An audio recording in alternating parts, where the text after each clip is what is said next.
Hi, this is Trevor and thanks for watching. Today we're going to be talking about moving in with housemates and turn that into house hacking. First off, it's really important that you go through all of these steps before you commit to living with people. Nobody expects anything will go wrong when they're super excited about moving in with their friends, but unexpected things happen. And agreeing on all the what ifs before moving in together can help avoid misunderstandings or disagreements later on down the road. So first, let's talk about the lease. So the first thing to know is that the lease is important, probably the most important part of any housemate situation. The lease is a binding contract between the landlord or the lessor and the tenant or the lessee. If the rent is late or it's not paid, or if there's damage to the property, the lessee is the one responsible to the landlord. Anybody who's not on the lease is technically not liable for anything. But defaulting on a lease or damage to a property can affect the lessee's ability to rent or buy in the future and can permanently affect their credit.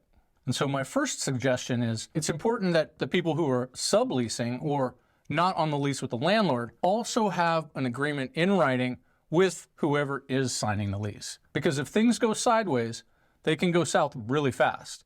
And nobody wants to be the one person who signed the lease while everybody else is getting off scot-free for potentially bad behavior. So if you're the person signing the lease and then subleasing to some of your friends, make sure that you get those subleases in writing too. So here's some questions to ask.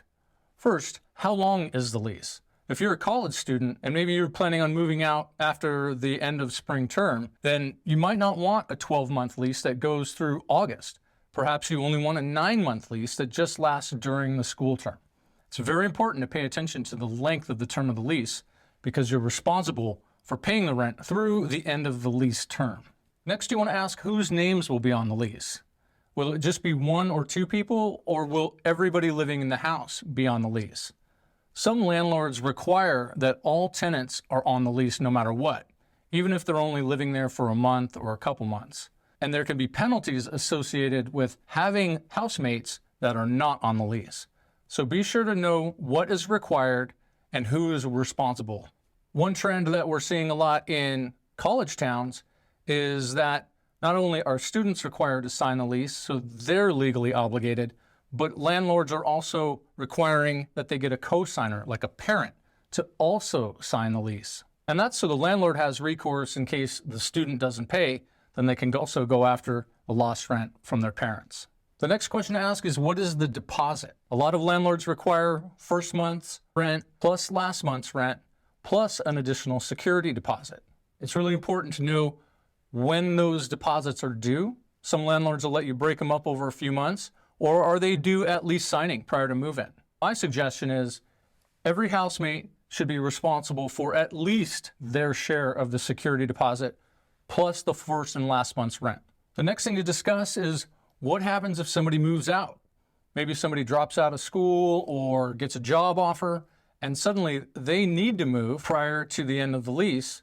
Then you need to decide who's going to be responsible for paying their rent or who's going to be responsible for releasing their room, and what are the consequences if those responsibilities are not met. My recommendation would be to have all housemates agree to be responsible for the rent until a new roommate has moved in, and then they would be entitled to get their last month's rent and their portion of the security deposit back, but not until the room has been re-rented.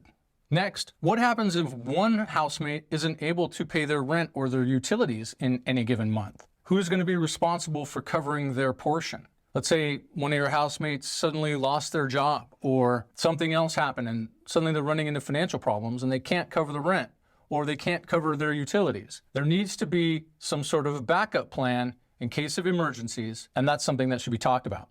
It's important to understand if the landlord charges a late fee, which most do, and if the entire rent is not paid in full, how much is that late fee and who will be responsible for covering it? And then finally, who will be responsible for enforcing the landlord's policies with guests or visitors? Let's say the landlord says this is a no smoking property, and one of your housemates has a friend that comes over and is smoking on the property. That's a huge no-no, and that can cost the lessee and the other housemates a lot of money. And so it's important to agree that all of the housemates understand the rules in the lease and agree to enforce them with any guests or visitors that they have. Now let's talk about bills and finances. It's not just something that you negotiate at the beginning when you sign the lease, but you have to deal with it on an ongoing basis because this is something that recurs every month. So here's some more questions you need to answer. First, are utilities included with the rent? In most cases, some utilities are included with the rent, such as water and sewer and garbage pickup, and other utilities are not, such as electricity and natural gas, internet and cable access. So it's really important to understand, first, what's included in the lease, and then second, whose name are the utilities going to be in?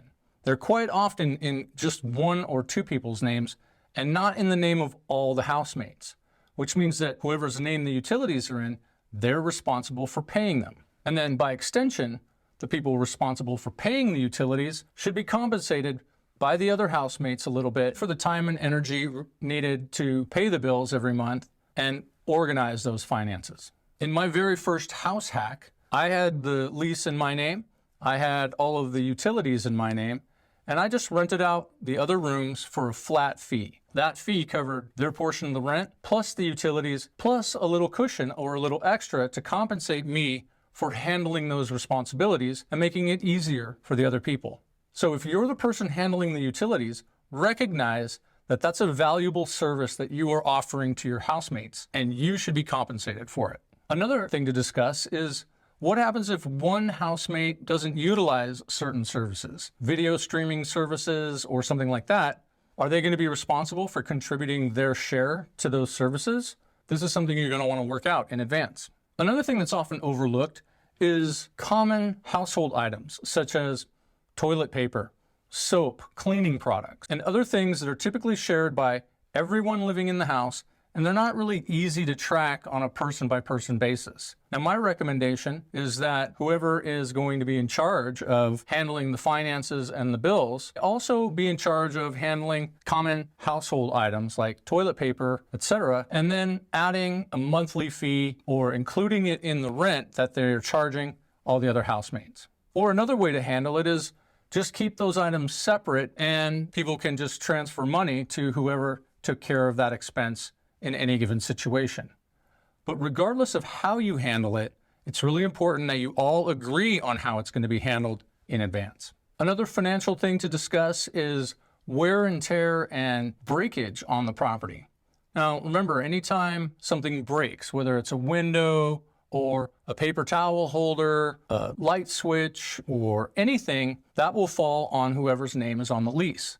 So you might also consider agreeing that every housemate will contribute a certain amount to a slush fund or a repair fund so that you can take care of those small things that maybe everybody contributed to its wear and tear, but you don't want to have to pay the landlord out of your security deposit when you move out, because it would be much more expensive to have the landlord pay somebody to fix it than it would have just been for you to fix it on your own. If you're renting a house, you're going to have even more things to think about because often there's lawn care involved or plants or shoveling sidewalks, and everybody should agree on how you're going to handle common responsibilities and common expenses. Once you've decided and agreed upon all of the different financial aspects, then sit down and write out a list of how much it's going to cost each person to live there.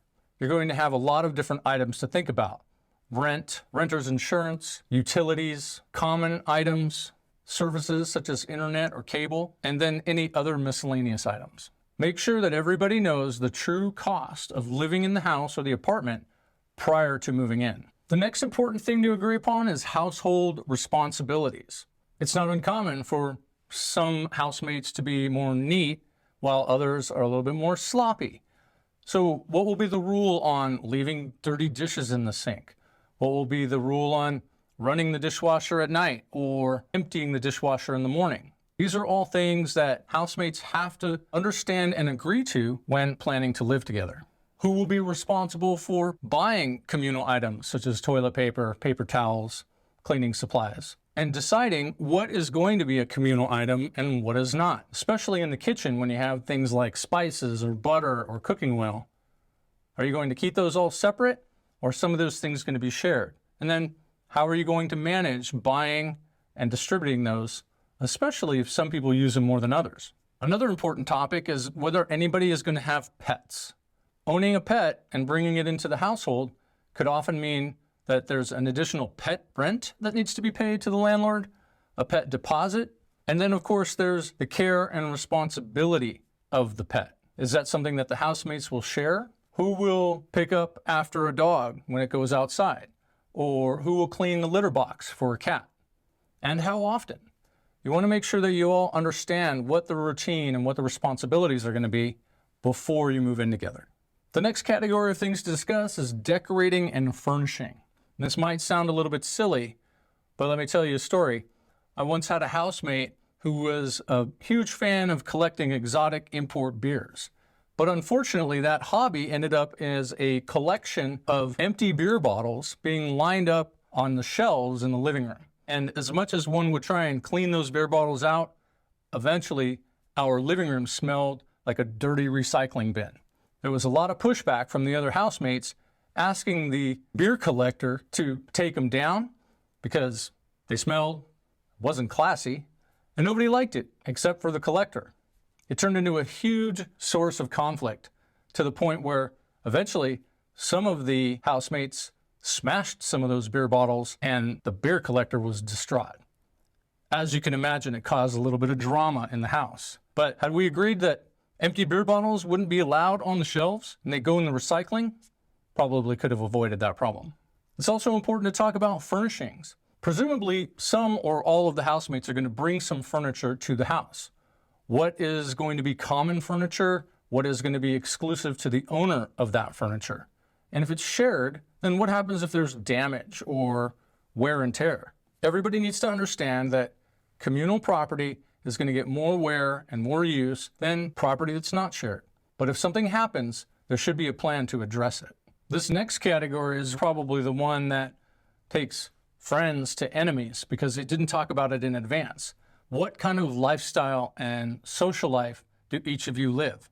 Who's a night owl? Who's an early bird? Who needs quiet time on the premises to study during the day? Do people like to play music loudly? And at what time at night will that music not be permitted? And then, of course, there's the big one, visitors. Everybody's got a social life to some degree or another. And, of course, people date. Single people are often looking for partners, whether it's for a night or for a lifetime. And what is the policy going to be on having overnight visitors? You might be amazed at how quickly a one-night stand can turn into another housemate that you didn't anticipate. I once had a housemate. I was very excited that they found a significant other, but man, they were loud at night. And although you might be supportive that your friend found somebody they're really into, when it starts affecting your sleeping patterns, it can turn into resentment really fast. So it's really important to talk about, will visitors be allowed overnight? And if so, how many nights?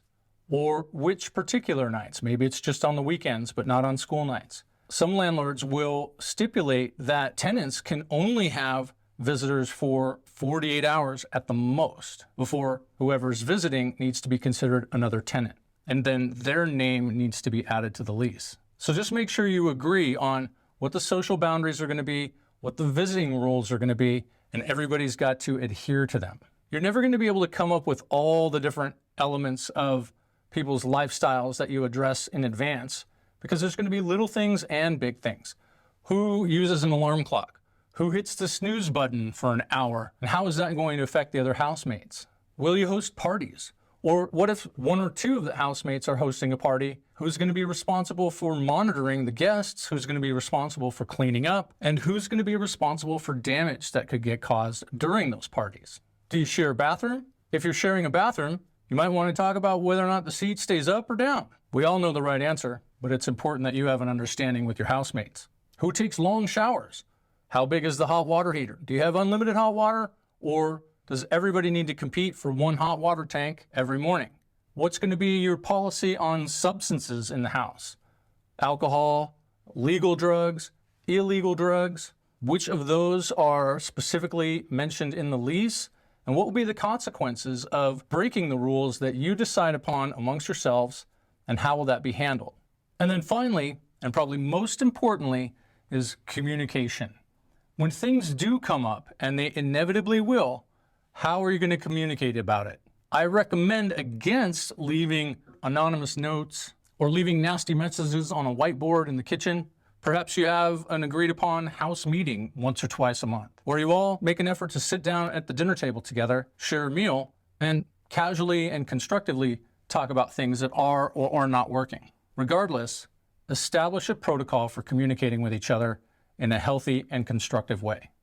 My very first house hack right out of college, I had a 2-bedroom apartment and I rented out one of the bedrooms to relocating executives. I charged them a flat fee that included utilities, but basically covered almost all of the rent.